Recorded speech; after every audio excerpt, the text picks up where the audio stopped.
Hello student, स्वागत है आप सभी का हमारे और आपके इस प्यारे से यूट्यूब चैनल उम्मीदों का प्रभात में, जहां आपको मिलती हैं गणित और विज्ञान से जुड़ी हुई महत्वपूर्ण जानकारियां। सब्सक्राइब कीजिए उम्मीदों का प्रभात चैनल को और बेल आइकन दबाना ना भूलें। जी हाँ स्टूडेंट्स, आज हम लोग हैं भौतिकी भाग 1 कक्षा 11 के एनसीईआरटी अध्याय 1 भौतिक जगत के क्वेश्चन नंबर 1.15 पे, यानी कि पाठ 1 के 15वें क्वेश्चन पर हम लोग हैं। आइए देखते हैं कि ये क्वेश्चन क्या कह रहा है। लेकिन इससे पहले मैं आपको बताना चाहूंगा कि अगर इसके पहले के आपने क्वेश्चंस को न देखा हो तो यहाँ आई बटन में टच करके आप देख सकते हैं। तो चलिए देखते हैं। यद्यपि उपरोक्त प्रकथन, उपरोक्त का मतलब क्या हुआ, 15वें के पहले 14वां क्वेश्चन था, तो ये जो उपरोक्त प्रकथन कह रहे हैं तो ये 14वां क्वेश्चन से रिलेटेड है। विवादास्पद हो सकता है, परंतु अधिकांश भौतिक वैज्ञानिकों का यह मत है कि भौतिकी के महान नियम एक ही साथ सरल एवं सुंदर होते हैं। डिरैक के अतिरिक्त जिन सुप्रसिद्ध भौतिकविदों ने ऐसा अनुभव किया वे हैं आइंस्टीन, बोर, हाइजेनबर्ग, चंद्रशेखर तथा फाइनमैन। आपसे अनुरोध है कि आप इन विद्वानों द्वारा रचित पुस्तकों एवं लेखों तक पहुंचने के लिए विशेष प्रयास अवश्य करें। तो देखिए ये क्वेश्चन हमको कह रहा है, जो यहाँ पर भौतिकी के महान नियम एक ही साथ सरल और सुंदर होते हैं। तो देखिए यहाँ पे ये लाइन पर विशेष रूप से जो है फोकस किया जा रहा है। भौतिकी के महान नियम एक ही साथ सरल और सुंदर होते हैं, और इस मत से जिन वैज्ञानिकों ने जो है इस मत के समान जिसका मत था वे थे आइंस्टीन, बोर, हाइजेनबर्ग, चंद्रशेखर तथा फाइनमैन। तो अब ये इस क्वेश्चन में हमें अनुरोध किया गया है कि हम इनके जो प्रसिद्ध लेख थे जिनके द्वारा इनकी प्रसिद्धि प्राप्त हुई है उन लेखों तक हम पहुंचे। तो आइए सबसे पहले मैं इनके जो भी क्यों ये प्रसिद्ध थे ये वैज्ञानिक, उनके हम कुछ नियमों और सूत्रों को लिख लेते हैं। इसके बाद फिर हम डिस्कस करते हैं। जी हाँ, तो देखिए प्रश्न में जो भी वैज्ञानिकों के नाम दिए हुए हैं उनके जो विशेष लेख थे जिनके कारण उनको प्रसिद्धि मिली, वो देखिए यहाँ पर मैंने नोट आउट कर लिए हैं। आइए देखते हैं कि वो किस लिए प्रसिद्ध थे और उनके मुख्य नियम क्या थे, जो कि महान भी हुए, सरल और सुंदर भी हुए भौतिकी के लिए। तो देखिए यहाँ पर प्रश्न में दिए गए सुप्रसिद्ध भौतिक वैज्ञानिकों के विशेष लेख निम्नलिखित है। तो पहले जो नाम है वो है आइंस्टीन। जी हाँ, अल्बर्ट आइंस्टीन। तो इनका जो प्रसिद्धि इनको मिली वो किस लिए मिली, देखिए द्रव्यमान ऊर्जा तुल्यता समीकरण इन्होंने दिया था, जिसमें कि ये कहा गया कि किसी भी पिंड का जो द्रव्यमान होता है, जो ऊर्जा होती है, किसी पिंड की जो ऊर्जा होती है वो उसके द्रव्यमान पर निर्भर करती है। चूंकि C क्या है, E ऊर्जा है, M द्रव्यमान है और C क्या है, प्रकाश की चाल है। तो E बराबर mc²। तो यहां पर पिंड का जो द्रव्यमान है उसी पर ये ऊर्जा उसके निर्भर करती है। तो ये बताता है, और इसका आज शांतिपूर्ण उपयोग बहुत बड़े पैमाने पर हो रहा है।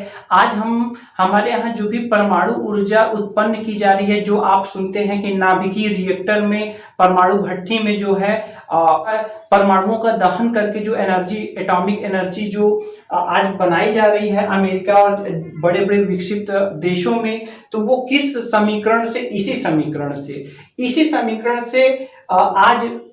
समीकरण से आज विकास भी हो रहा है और इसी से विनाश भी हुआ था। कब, जब हिरोशिमा और नागासाकी पर बम फेंका गया था, परमाणु बम, तो वहां पे बहुत ही विनाशकारी घटना हो गई थी, बहुत विपदा आई थी, जो कि अल्बर्ट आइंस्टीन भी उससे हर्ट हो गए थे कि मैंने कैसा समीकरण दे दिया जिससे कि मानवता को ही खतरा है। लेकिन आज उसका शांतिपूर्ण यूज हो रहा है, इससे बिजली बनाई जा रही है, एनर्जी, और एनर्जी यूज की जा रही है। तो ये जो है आइंस्टीन का जो समीकरण है देखने में कितना सरल और सुंदर है, लेकिन इसके परिणाम इसके परिणाम आज लाभकारी हो रहे हैं, हानिकारी भी हुए हैं। आगे बढ़ते हैं नील्स बोर। नील्स बोर के सिद्धांत को हम लोग अक्सर किताबों में पढ़ते हैं। तो देखिए इन्होंने क्या दिया था, इन्होंने इलेक्ट्रॉन का कोणीय संवेग दिया था। इन्होंने इलेक्ट्रॉन का क्या दिया था, कोणीय संवेग दिया था। जब आप इनके परमाणु संरचना से संबंधित जब आप अध्ययन करेंगे तो वहां पर देखिए उस समय चल रहा था बात की नाभिक होता है और नाभिक के चारों ओर इलेक्ट्रॉन होते हैं, और इलेक्ट्रॉन अगर होते हैं और ये आवेशित कण हैं और त्वरित गति कर रहे हैं तो इनसे क्या होता है, इनसे विद्युत चुंबकीय तरंगें निकलेंगी, जो कि विद्युत चुंबकीय तरंग का नियम है कि किसी भी आवेशित कण अगर त्वरित गति कर रहा है तो वहां से विद्युत चुंबकीय तरंगें निकलेंगी। अब जब यहां से तरंगें निकलेंगी तो यहाँ ऊर्जा का क्या होगा, ह्रास होगा, क्योंकि विद्युत चुंबकीय तरंगें अपने साथ एनर्जी भी वाहक होती है, एनर्जी वाहक यानी ऊर्जा वाहक होती हैं, लाती ले जाती हैं।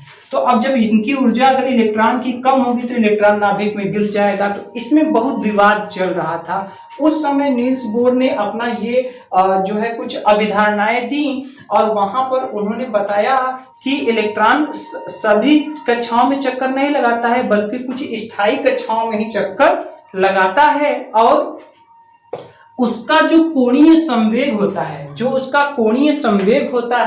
वो कितना होता है, वो h/2π के पूर्ण गुणज में होता है। h/2π के क्या होता है, पूर्ण गुणज में होता है,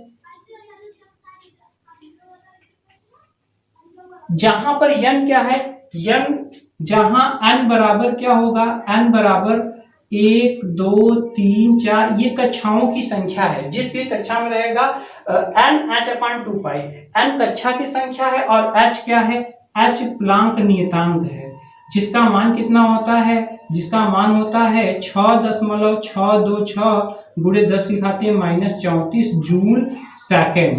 ठीक है, तो इस तरह से देखिए जो भी उस समय विवाद चल रहा था उसका नील्स बोर ने कितने सरल और सुंदर समीकरण द्वारा अपनी इस समस्या को हल कर दिया। इसके बाद हाइजेनबर्ग की बात अगर हम करें तो हाइजेनबर्ग ने अनिश्चितता का सिद्धांत दिया।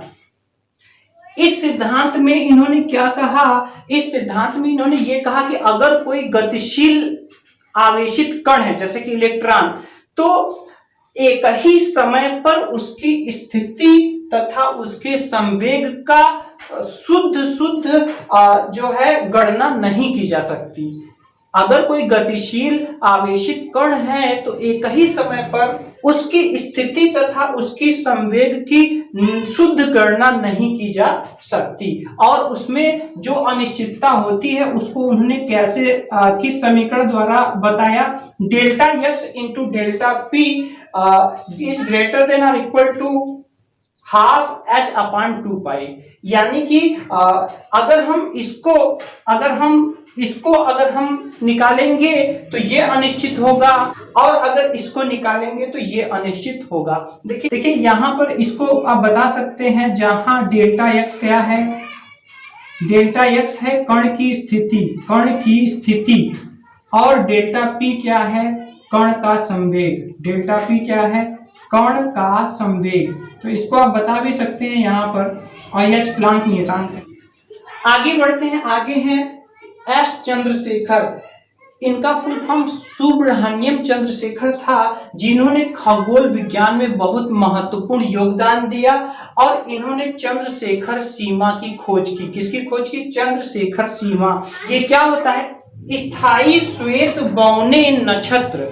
स्थायी श्वेत बौने नक्षत्र का जो अधिकतम संभावित जो द्रव्यमान है वो कितना होता है, एक सौर द्रव्यमान का लगभग 1.44 गुना होता है। अब आप सोच रहे होंगे सौर द्रव्यमान क्या है, सूरज यानी एक सन जो तारा जिसके चारों सभी ग्रह चक्कर लगाते हैं, तो जो उसका द्रव्यमान है उसी को सौर द्रव्यमान कहा जाता है, और इसका मान कितना होता है 1.989 गुणे